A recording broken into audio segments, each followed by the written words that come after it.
At least part of the reason the Prime Minister decided to come to the Commonwealth leaders' meeting was to push for action on climate change.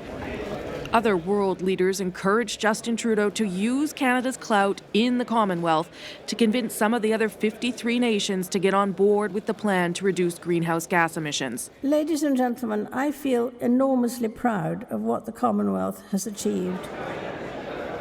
But on the issue of climate change, some Commonwealth countries are more engaged than others, which is part of why today the government announced it would contribute $2.6 billion over the next 5 years to help developing countries cope with the effects of global warming.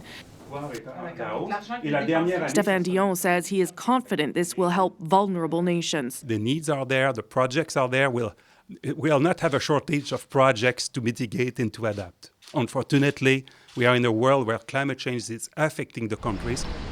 In fact, Dion says now that developing countries are seeing the effects of climate change, it may be easier to get them to agree to targets. That may be the case for some, but India's Prime Minister, who did not attend the Commonwealth meeting but will be in Paris, has strongly resisted committing to a binding agreement.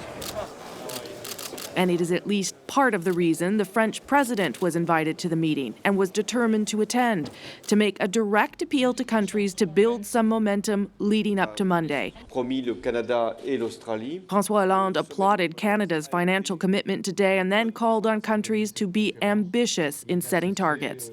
L'homme est le plus grand ennemi de l'homme. Man is the worst enemy of man. We can see it with terrorism, but we can say the same when it comes to climate. Trudeau heads to Paris tomorrow, and while he has already made it clear Canada won't commit to new targets before meeting again with the provinces, the Canadian delegation hopes to play an active role in negotiations.